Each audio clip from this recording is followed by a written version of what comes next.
장학과세법 13주차 강의 두 번째 시간입니다. 자, 주요 입금 불산입 항목 한번 보시죠. 우리가 지난번 시간에 이제 입금 항목에 대해서 살펴봤고요. 지금 이제 입금 불산입 항목에 대해서 살펴보겠습니다. 자, 자산의 평가 차익. 자, 세법은 원가법에 의한다 그랬죠. 따라서 자산의 평가 차익은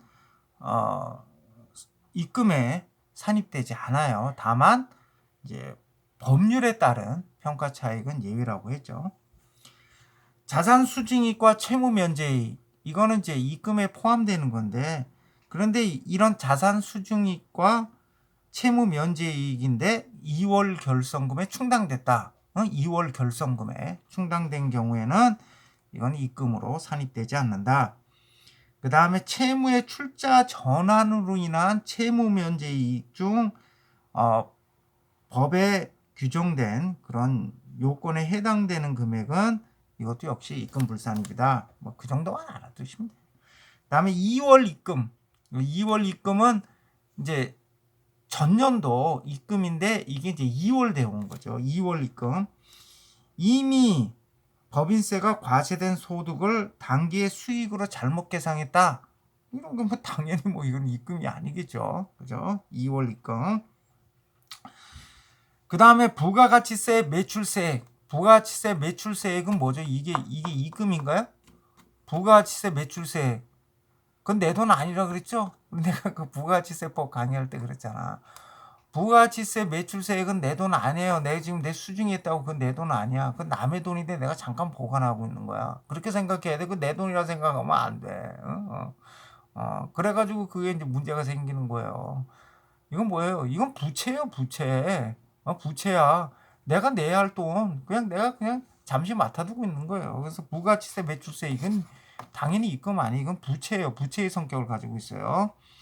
다음에 송금에 산입되지 않은 금액의 환입에, 아까 송금에 산입된 금액을 환급받았다. 그럼 뭐라 그랬어요? 입금이 된다 그랬죠. 입금에. 근데 송금에 산입되지 않았던 금액인데 돌려받았어. 그러면 뭐야? 입금에 산입되지 않는다 그랬잖아. 그러니까 송금에 산입된 걸 돌려받으면 입금에 산입되고, 송금에 산입되지 않은 걸 돌려받으면 그것도 입금에 불산입되는 거예요. 이게 그 얘기예요. 그 다음에 국세, 지방세, 환급금의 이자. 환급금은 과원합했을 때만 환급금 생기는 게 아니에요. 그래서 거기 과원합금 요건 좀 지워주세요. 과원합금. 우리가 지금 환급금의 발생 원인이 과원합금을 돌려받는 경우도 있지만 개별 세법상 어떤 환급 요건을 충족을 해서 돌려받는 경우도 있다 그랬잖아요. 우리가 앞에 맨 앞부분에서 살펴봤어요. 맨 앞부분에서.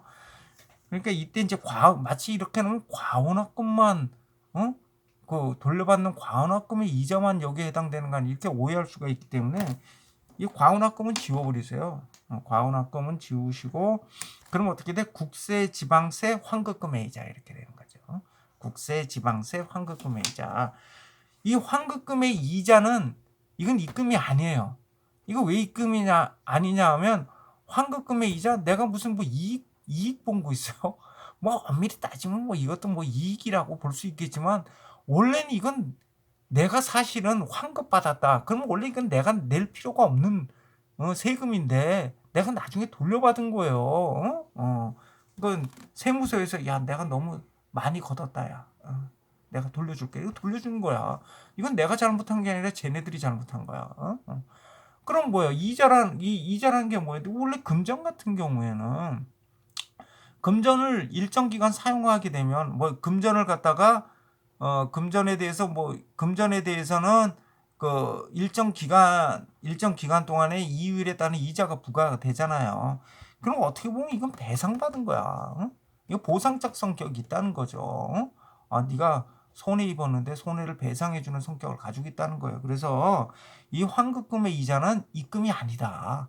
입금이 아니다. 그런데 이때 이제 아까 환급 받는 게 두 종류가 있었잖아. 송금에 산입된 금액을 환급받는 경우에는 뭐라 그랬어요? 입금에 산입되지만 송금에 불산입된 금액을 환급받는 경우는 입금에 불산입된다 그랬잖아. 그럼 이때 환급금의 이자는 따지지 않아. 환급금의 이자는 그 돌려받은 금액이 종전에 송금에 산입된 금액이든지 아니면 송금에 불산입된 금액이든지 이런 거 따지지 않아요. 환급금의 이자는 무조건 입금 불산입니다. 응? 환급금의 이자는 무조건 입금 불산입니다. 주의하세요.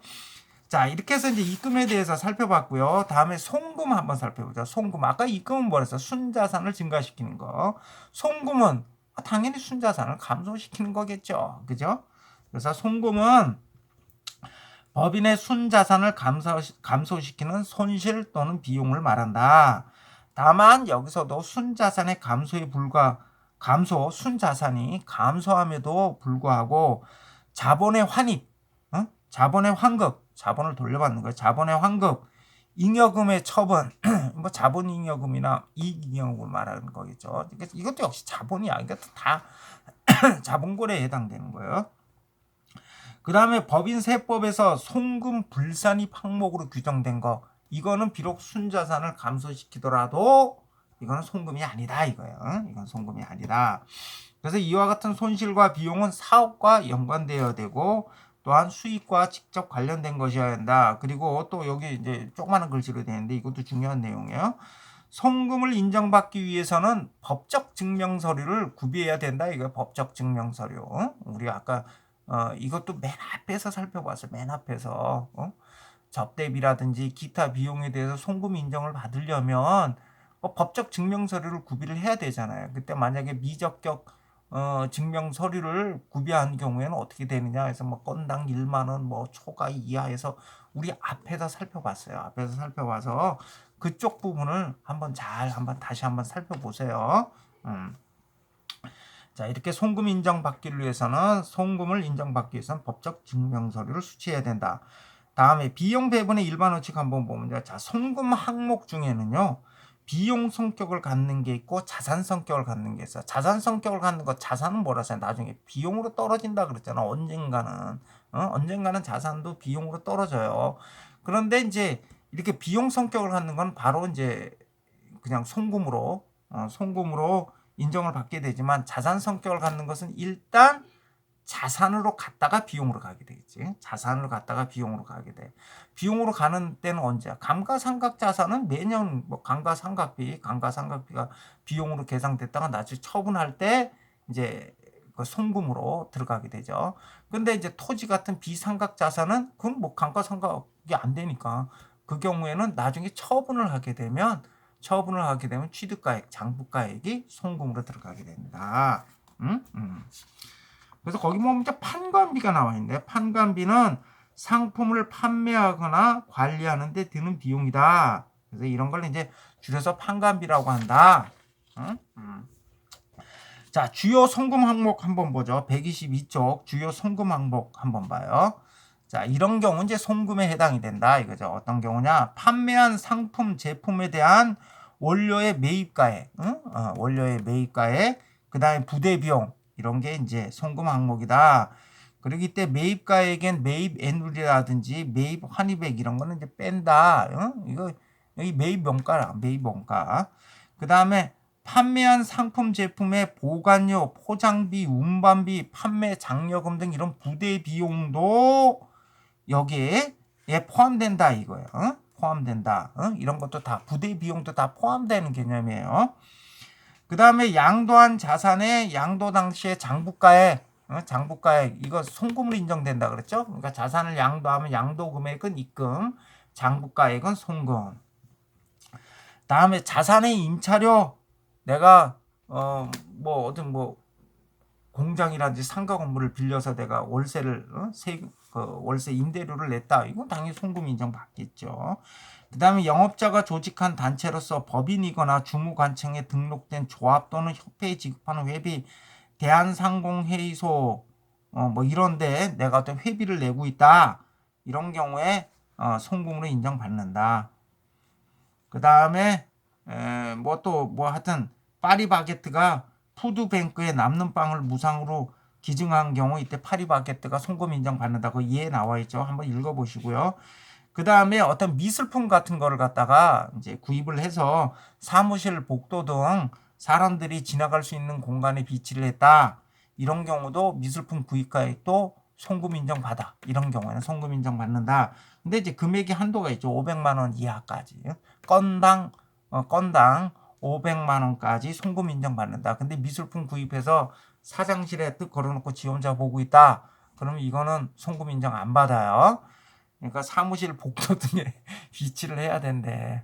사무실 복도 등에 그래서 여러 사람이 볼 수 있는 공간에 위치하면 이거는 이제 송금으로 인정해주고, 사장실에 자기 혼자 보고 있으면 이건 송금으로 인정 안 해준다는 거예요.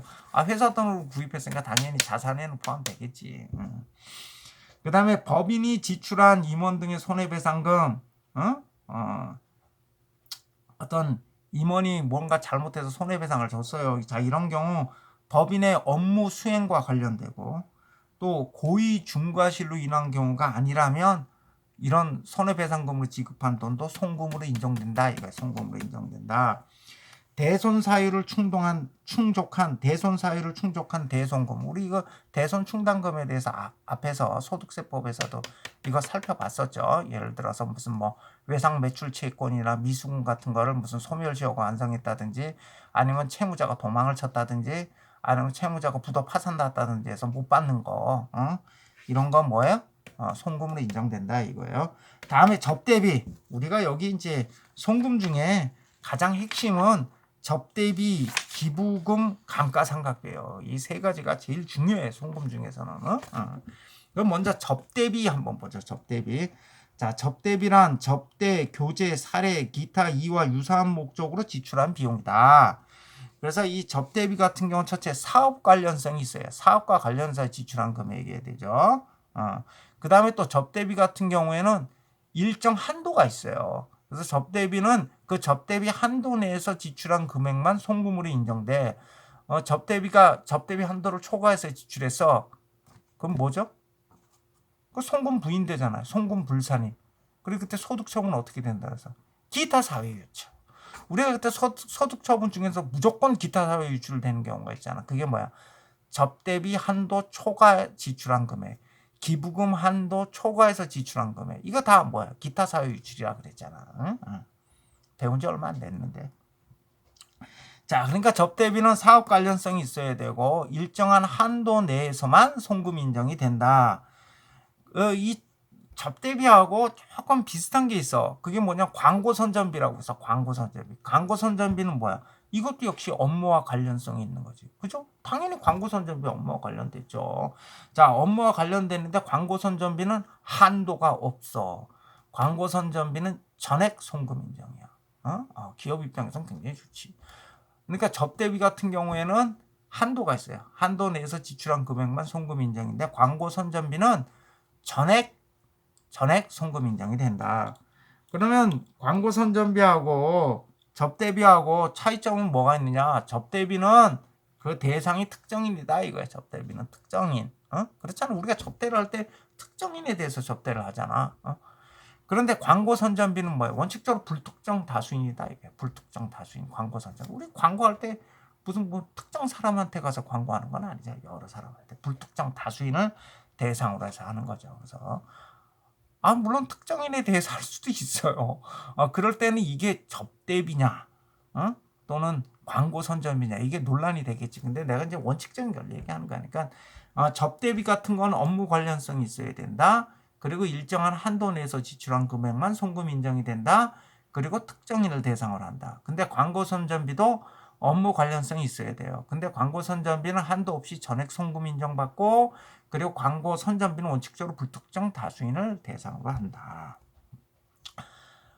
우리 아까 기부금 있지. 기부금 같은 경우 어떻게 되지? 기부금은 업무 관련성이 없어요. 기부금은 우리가 아까 송금의 경우에 뭐랬어요? 우리가 맨 앞부분에 한번 보면 송금은 뭐야? 사업과 관련되고 이렇게 나왔잖아. 근데 기부금은 사업과 관련성을 요구하지 않아. 기부금은 사업과 관련되지 않아. 사업과 관련성이 요구되지 않아. 그런데 이걸 왜 송금으로 인정해 주죠? 기부금 같은 경우 이게 좋은 거예요, 나쁜 거예요? 좋은 거지. 국가 입장에서는 기부하겠다면 장려해 줘야 되는 거 아니야. 장려해 줘야 되는 거 아니야, 기부금은. 그러니까 이건 사업 관련성 따지지 말고 네가 사회를 위해서 좋은 일을 한다는데 많이 해라. 그래서 기부금 같은 경우는 업무 관련성이 없지만 송금으로 인정해주고 있는 거예요. 기부금은. 그래서 우리가 이제 접대비나 기부금 보면요, 기본적인 그 세법의 입장이 달라요. 그러니까 이제 접대비 같은 경우는 어떻게 하든지 좀 줄이려고 그러고, 기부금 같은 경우 어떻게 보면 좀 많이 하도록 이렇게 유도하는 그런 성격을 가지고 있어요. 자, 접대비의 범위 한번 보죠. 접대비에 포함되는 거 한번 봐요. 자, 종업원 단체, 그러니까 노동조합이 법인인 경우에 이제 노동조합한테 이제 어떤 복리 시설비를 지급했다. 자, 이 경우 만약에 이 노조가 법인인 경우에 어떤 복리 시설비를 회사에서 지급했다. 그러면 이거 법인 간의 거래잖아요. 이래서 이런 경우 뭐 접대비지, 접대비. 업무와 관련해서 업무를 원활하게 추진하기 위해서 지출한 비용이 접대비잖아. 그러니까 이 경우는 접대비를 처리낸다. 근데 종업원 단체가 법인이 아니야. 그냥 회사의 한 단체야. 이런 경우는 그냥 비용이죠. 복리후생비 비용이죠. 그 다음에 접대비 관련 매입세액은 뭐죠? 매입세액 불공제죠. 우리 이제 부가가치세법 다시 돌아가 봐요. 다시 돌아가 보면 매입세액 불공제되는 경우가 있어. 그때 뭐 면세사업 같은 경우 매입세액 불공제죠. 그 다음에 또 뭐가 있냐면 접대비 관련된 지출에 있어서는 매입세액 불공제예요. 접대비 관련된 지출에 있어서는 매입세액 불공제다. 그래서 이때 매입세액 불공제된 금액 이거 접대비에 포함돼요. 그 다음에 우리가 이제 그 접대비 지출에 대해서 부가가치세가 부과되느냐? 부과되죠. 이게 어디에 해당이 되냐면 우리가 그 재화의 간주 공급이라고 있어. 재화의 간주 공급. 그러니까 실질적으로는 재화를 공급한 게 아니지만, 원래 이 유상 거래에 있어서 어떤 대가가 있는 거래에 대해서 부가가치세가 부과되잖아. 그런데 이때 대가가 있는 거래가 아니지만 그 재화를 공급한 것을 간주해서 부가가치세 부과하는 게 있었잖아요. 그게 그 간주 공급이라 그랬잖아. 간주 공급. 그 간주 공급 중에 사업상 증여라고 있어요. 이 사업상 증여가 뭐냐면 자기가 생산한 재화를 고객이나 불특정 다수인에게 증여하는 거. 자, 이런 경우 그 재화의 간주 공급이 돼서 부가가치세 부과 대상이 돼요.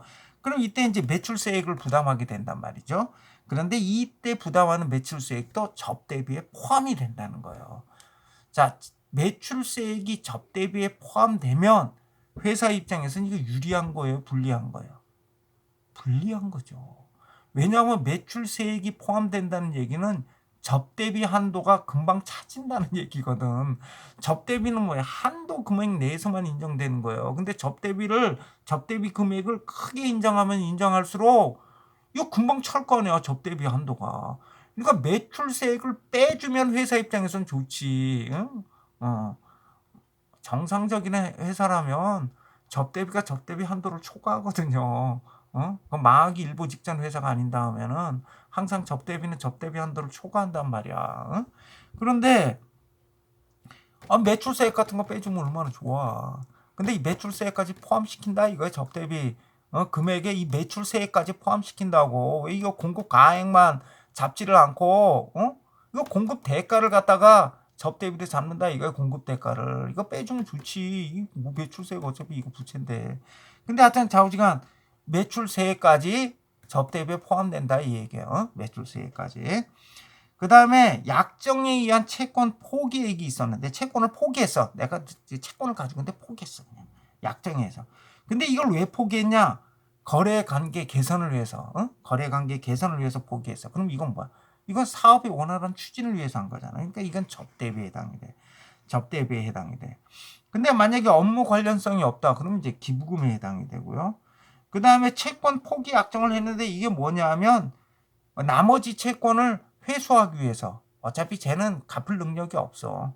그래서 나머지 채권 조금이라도 한번 회수해 볼 요량으로 한번 야 내가 요거 안 받을 테니까 요거는 나한테 줘 이렇게 나머지 채권을 회수하기 위한 요량으로 불가피하게 포기했어. 자 이런 경우 이제 대송금 접대비가 아니라 대송금이다 이거야. 그러니까 예를 들어 상대방 회사가 내일 모레 하는 회사야. 그래서 가가지고 야 내가 이건 안 달라 그러니까 이거라도 좀 나 좀 어떻게 좀 줘. 그렇게 해서 받았어. 그럼 이건 대송금이야. 근데 상대방 회사가 내일 모레 하는 회사는 아니야. 그런데 내가 지금 이거 뭐 소탄 대시를 할 수는 없다. 내 조그마한 거 내가 잃고 내가 더 큰 걸 취하겠다. 이렇게 하면 이건 접대비가 된다고. 응?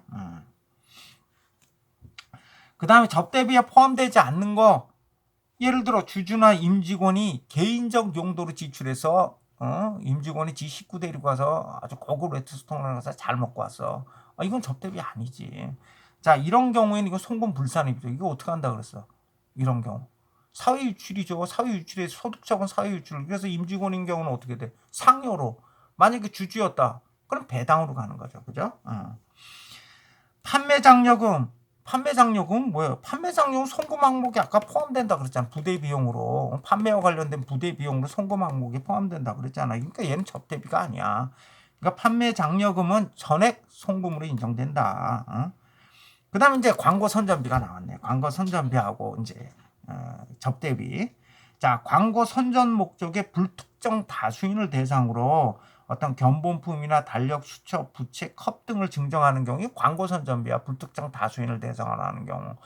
광고 선전비라고. 그럼 이때는 어떻게 돼? 전액 송금이야, 이건. 전액 송금. 그런데 이제 문제가 이런 견본품, 달력 뭐 이런 걸 갖다 특정인에게 증정하는 경우, 이때는 이제 접대비인지 광고 선전비인지 헷갈리기 시작하는 거야.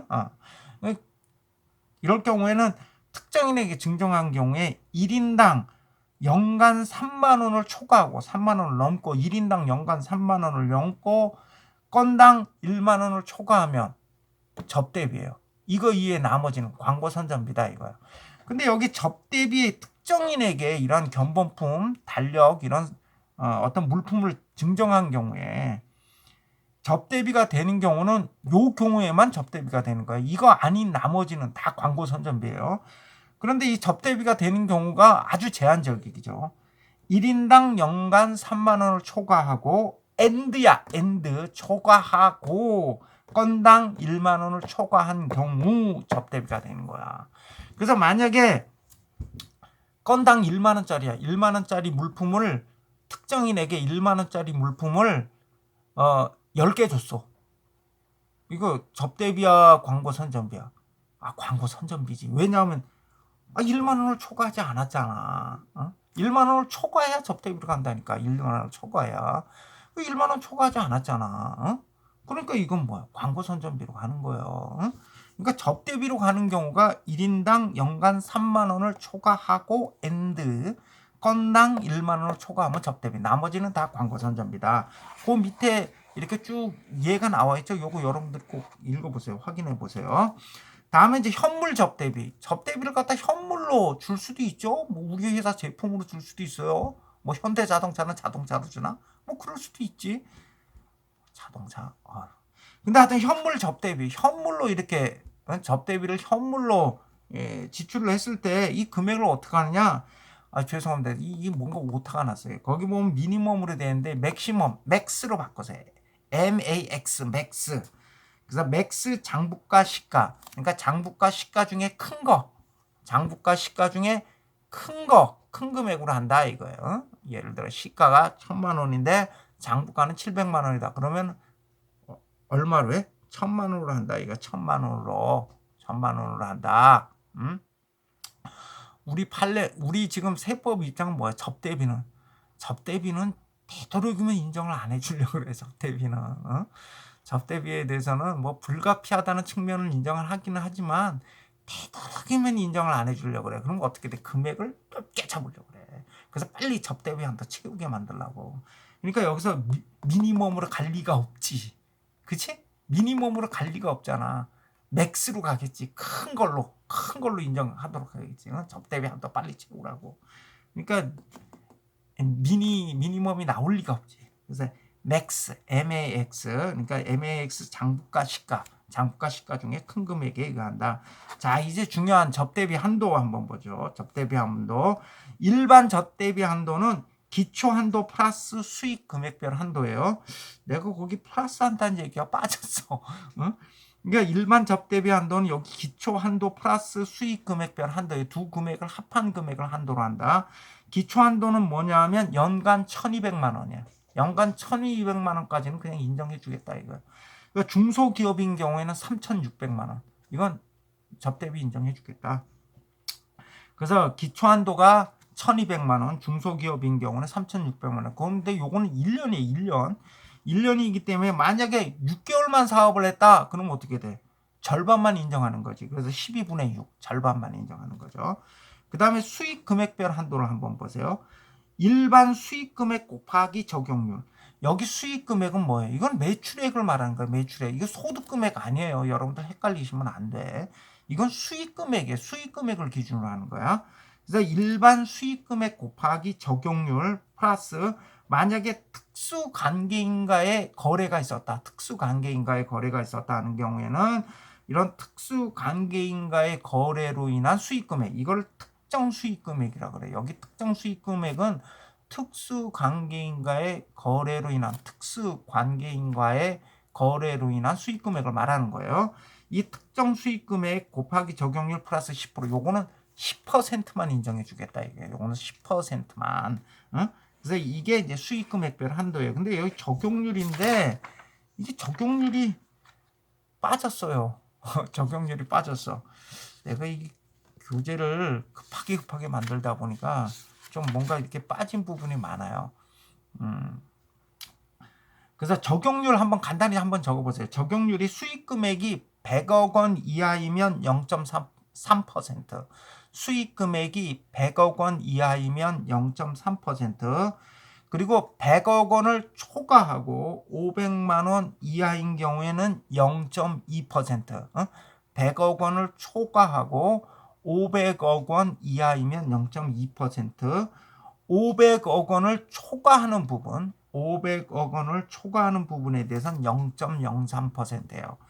그래서 만약에 어떤 사람이 수익 금액이 일반 수익 금액만 있는데 특정 수익 금액은 없고 일반 수익 금액만 있는데 일반 수익 금액이 만약에 300억 원이다. 일반 수익 금액이 300억 원이다. 자, 이런 경우에 수익 금액별 한도는 얼마가 되냐면 아까 100억 원까지는 0.3%라 그랬잖아. 그죠? 300억 원인 경우에 100억 원까지는 0.3%니까 3천만 원이 되는 거죠. 3천만 원. 그 다음에 100억 원 초과하고 500만 원 이하면 500억 원 이하는 뭐 0.2%라 그랬지. 그러니까 100억 원 빼고 나머지는 200억 원이잖아. 300억 원이라고 지금 우리가 가정을 했으니까. 그럼 200억 원 부분에 대해서는 0.2%를 더해서 4천만 원. 그래서 도합 7천만 원이 되는 거예요. 7천. 구간별로 계산하는 거예요. 구간별로. 7천만 원이 되겠죠. 그래서 일반 접대비 한도는 이렇게 기초 한도 플러스 수익 금액별 한도의 합계액이다. 그다음 이제 문화 접대비. 이 문화 접대비는 이제 나중에 이제 입법된 건데요.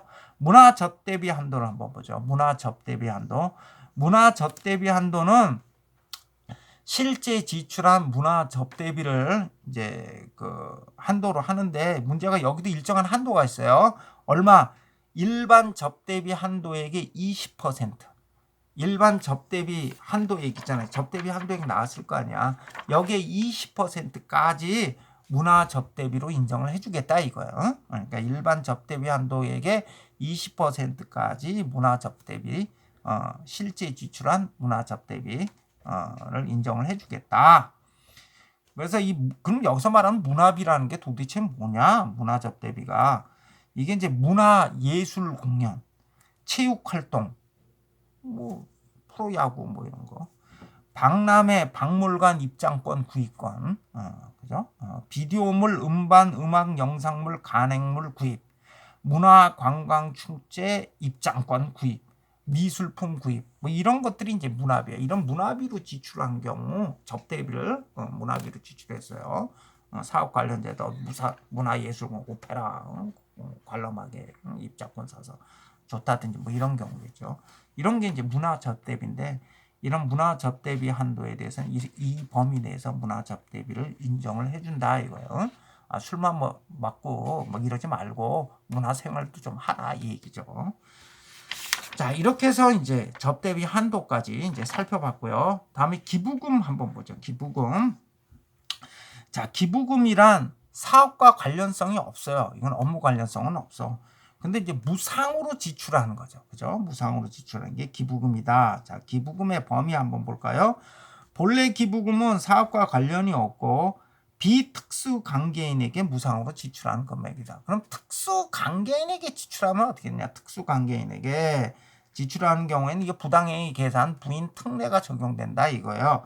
그런데 이 경우에도 그 단체가 특수관계에 있는 단체가 기부금 대상 단체이면 이때는 기부금으로 본다. 그래서 법인이 자신이 출연한 재단 법인에게 기부하는 경우, 법인이 자신이 출연해서 사회연합차원에서 그래서 재단 법인을 하나 설립을 해놓고 거기다가 이제 기부를 한다 이거죠. 이럴 때는 지정 기부금으로 인정이 된다 이거예요. 이게 이제 원래 기부금이야, 기부금. 근데 이제 의제 기부금이라고 했어요. 의제 기부금 뭐야? 원래 기부금은 뭐야? 무상으로 지출하는 거죠. 무상, 대가 없이 무상으로. 근데 의제 기부금은 뭐냐면 앞에 의제자가 붙으면 원래는 기부금이 아닌데 법에서 의제를 한다는 거예요. 의제 배당도 마찬가지. 원래 배당은 아닌데 법에서 배당으로 의제하니까 의제 배당이 되는 거죠. 간주 임대료로 맞잖아요. 원래는 임대료가 아닌데 법에서 임대료로 간주하는 거지. 의제 기부금도 마찬가지. 원래는 기부금이 아닌데 기부금으로 의제를 하는 거지. 응? 기부금으로 의제를 하는 건데 이게 어떤 경우냐? 특수 관계가 없는 사람에게 정당한 사유 없이 자산을 정상가액은 시가의 플러스 마이너스 30%예요. 정상가액보다 고가로 사들이거나 저가로 양도함으로써 상대방에게 이익을 주는 경우 이때 우리 이거를 의제 기부금이라고 해. 그래서 기부금에 포함시켜요. 기부한 것으로 봐. 사실상 이거 기부한 거 아니냐 이렇게 봐서 기부금에 포함시키는 거지. 근데 이때 특수관계 없는 사람이야. 그럼 특수관계 있는 사람. 특수관계 있는 사람 부당행위 계산 부인 특례가 적용된다니까. 특수관계 있는 사람은 정상가액 따지지 않아. 시가를 기준으로 판단해. 시가를 기준으로. 응? 그러니까 이건 이제 부당행위 계산 부인 특례가 적용되지 않는 경우니까 특수관계 없는 사람이지. 응? 특수관계 없는 사람에게 정상가액보다 높게 물건을 사들이거나 아니면 낮게 물건을 팔거나 해서 상대방이 어떤 이익을 얻었다. 그러면 이건 기부한 것을 의지한다. 기부한 것으로. 예를 들어서 시가가 만원, 시가가 뭐 100만 원짜리인데 내가 130만 원에 사줬다. 그럼 130만 원에 사줬다. 그럼 의제 기부금 되는 거야? 아니지. 그건 정상가액이지. 130만 원 정상가액 플러스 마이너스 30%라 그랬잖아. 그러니까 30%를 초과해야지. 응? 140만 원에 샀다. 이러면 의제 기부금이 되는 거지. 응? 정상가액을 벗어났으니까. 그 다음에 내가 만약에 산 거지. 근데 내가 만약에 물건을 팔았어. 100만 원짜리 물건인데 70만 원에 팔았어. 이건 정상가액이지. 의제 기부금 아니야. 근데 100만 원짜리인데 50만 원에 팔았어. 50만 원 받고 팔았어. 그러면 이때 정상가액 30% 넘어가니까 이거 의제 기부금이 된다 이거예요. 자, 현물 기부금. 기부금인데 현물로 기부할 수도 있죠. 뭐 라면 회사에서 뭐 라면을 갖다가 현물로 기부를 했다든지 하는 거. 이런 현물 기부를 할 수 있는데 이때 현물 기부금은 가격을 뭐 장부가액으로 하자. 장부가액. 아까 접대비는 뭐였지? 현물 접대비 뭐였어요? 장부가 시가 중에 큰 금액. 그러니까 큰 금액은 어떻게 시가겠지. 시가로 간단 말이야. 근데 현물 기부금은 뭐야? 장부가액으로 하지. 그러니까 뭐 기부금의 경우에는 금액을 낮게 잡아줘. 그러면 어떻게 돼? 기부를 많이 하라는 거지. 기부를 많이 하라는 거지. 예를 들어서 장부가액이 70만 원이고 시가가 100만 원이다. 접대비에서는 얼마로? 100만 원으로 잡혀. 근데 기부를 하면 70만 원으로 잡혀요. 그러니까 기부 많이 하라는 거지. 그래서 현물 기부금은 장부가액이다 이거예요. 근데 다만 여기서도 비지정 기부금, 우리가 기부금의 종류는 소득세법에서 우리가 살펴봤잖아. 법정 기부금, 우리 사주조합 기부금, 그다음에 지정 기부금, 비지정 기부금이 있었죠. 비지정 기부금은 아예 이거는 기부금이 아니야. 그러니까 비지정이잖아. 이건 기부금이 아니다 이거야. 비지정 기부금. 그러니까 세법에서 기부금으로 지정하지 않았다는 거야.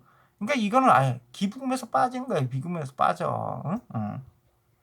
이런 비지정 기부금, 특수 관계인에게 기부한 지정 기부금, 법인이 자신이 출연해서 설립한 재단 법인에게 한 게 이게 특수 관계인에게 기부한 지정 기부금이야. 이때는 접대비처럼 취급한다 이거야. 그래서 맥스, 장부가, 시가야. 접대비처럼 취급한다. 근데 여기 기부금의 종류 한번 볼까요? 기부금의 종류 여러분들 깜빡했나? 81쪽 한번 봐봐.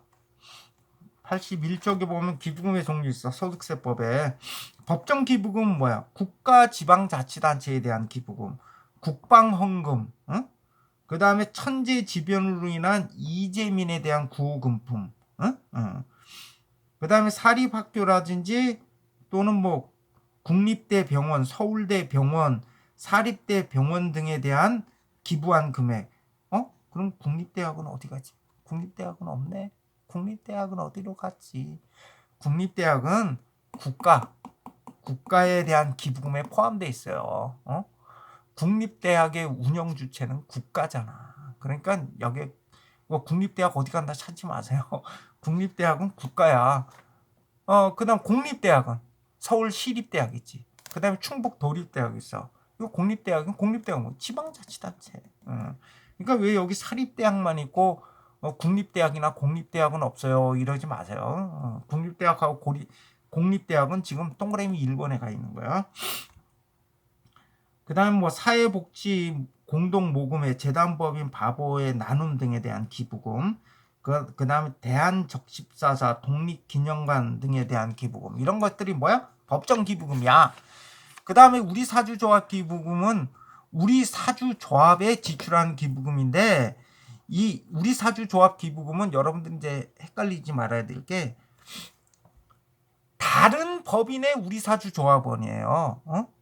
우리 법인에 지금 있는 우리 사주조합원이 아니고 다른 법인에 있는 우리 사주조합원에 지출한 기부금이 여기 우리 사주조합 기부금이야.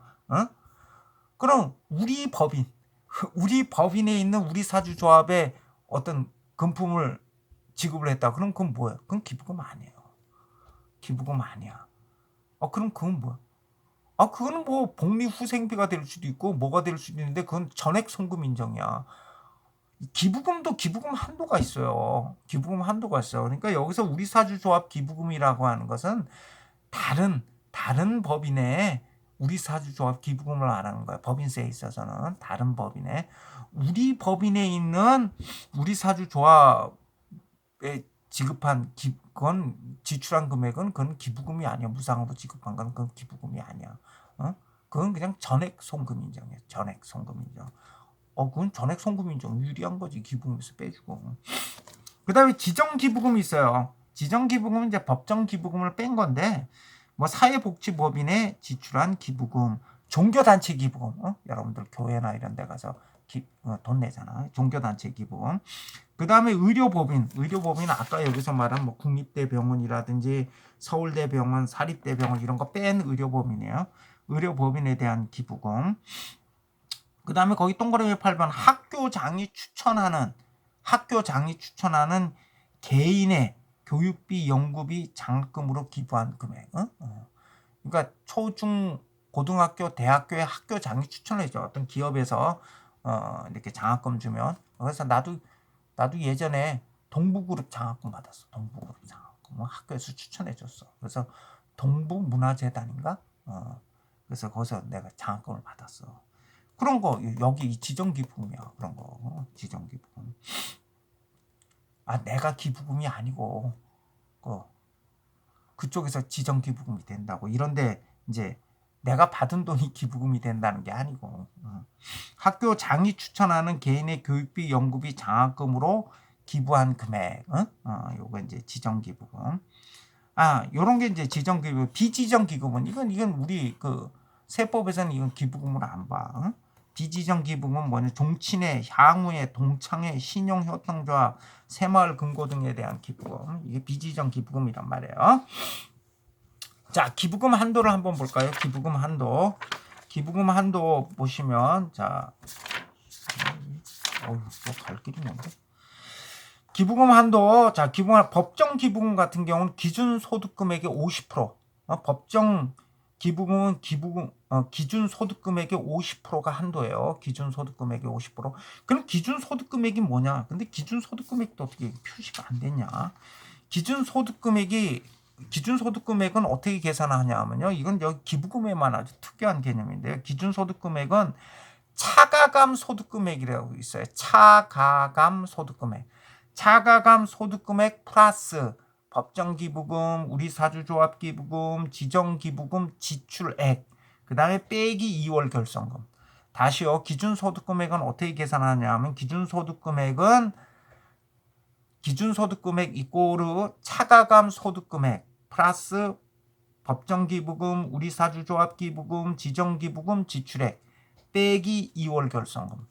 그럼 여기서 차가감 소득금액이 문제가 되는데, 차가감 소득금액은 어떻게 계산을 하냐 하면요. 어디 갔냐? 우리 여기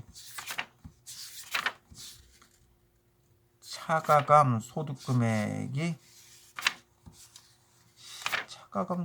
계산하는 방법이 조금, 차가감 소득금액이 어떻게 하냐, 우리가 이제 세무 조정을 한다 그랬잖아요. 당기 순이익에서 세무 조정을 해서 각 사업연도 소득금액을 산정한다 그랬잖아요. 그죠? 우리 앞에서 배웠잖아. 당기 순이익에서 세금 조정하잖아.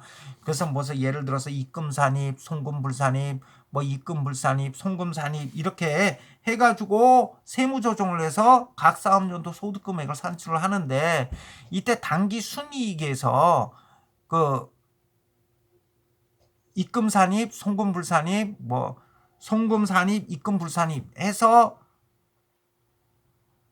우리가 흔히 얘기하는 전형적인 세무 조정을 해서 도출한 금액, 요게 차가감 소득금액이에요. 근데 여기다 플러스해서 기부금 세무 조정까지 하면 뭐가 나와? 각 사업연도 소득금액이 나와. 그 기부금 세무 조정이란 게 뭐냐 하면 기부금 한도 초과 빼주고, 그 다음에 2월돼 있는 기부금, 한도 초과돼서 2월됐던 기부금이 있을 거 아니야. 송금 불산입돼서 2월됐던 금액을 갖다가 다시 송금 산입해주고, 이렇게 해서 계산을 하면 기부금 세무 조정까지 하면 이제 세무 조정이 다 끝나서 각 사업연도 소득금액이 산정이 되는데, 요 기부금 세무 조정을 하기 전 단계, 그러니까 전형적인 입금산입, 송금불산입해서 세무조정을 거쳐서 도출된 소득금액인데, 여기다가 기부금 세무조정까지 하면 차가감 각 사업연도 소득금액이 나오는데, 요 기부금 세무조정을 하기 이전 단계에서 그 나머지 세무조정을 다 마친 그 소득금액이 차가감 소득금액이에요. 차가감 소득금액. 가장 개념 정도만 알아두세요. 개념 정도만. 그래서 요 기준소득금액의 50%, 우리사주조합 기부금은 이런 기준소득금액 빼기 법정 기부금으로 인정된 금액 있잖아. 한도 내에서 인정된 금액을 빼주고 거기에 30%, 지정기부금은 기존소득금액에서 이런 법정기부금, 우리사주조합 기부금으로 인정된 금액을 뺀 금액에서 10%, 요게 각각 한도가 된다. 그래서 만약 이 한도를 초과했다, 그럼 송금불산입이죠. 이 한도가 송금불산이면 어떻게? 그다음 소득 처분은 기타 사회유출이지, 그지? 기타 사회유출. 근데 만약에 미달됐다, 그런데 전년도에 기부금 초과돼서 송금불산입됐던 기부금이 있었다, 그럼 걔를 끌고 오는 거죠. 기부금 2월 된 기부금을 가지고 송금 산입을 하게 되겠죠. 송금 산입을 하게 되고. 근데 만약에 내가 지금 한도 초과됐다, 지금 현재 이번 사업연도에 지금 한도 초과됐어요. 기부금 한도 초과 송금 불산입이잖아. 그러면은 이때 송금 불산입 된 기부금은 이걸로 땡이냐? 그렇지는 않아요. 만약에 향후 10년 동안 그 2월 돼서 기부금 한도 내에서, 해당 사업연도에 기부금 한도 내에서 송금 산입될 수 있어요. 송금 산입될 수 있어. 이건 뭐야? 10년 동안 2월 돼서 기부금은 10년 동안 2월 돼서 송금 산입될 수 있어. 이건 뭐야? 기부금 많이 하라는 거지. 야, 너 지금 한도 초과돼도 내년에 또 빼줄게. 그러니까 기부금 많이 해. 이런 취지죠. 기부금 많이 해. 이런 취지죠. 다음에 감가상각비 한번 보자. 감가상각비. 이게 좀 시간이 좀 많이 지났네요. 그럼 잠시 쉬었다가 감가상각부터 살펴보도록 하겠습니다.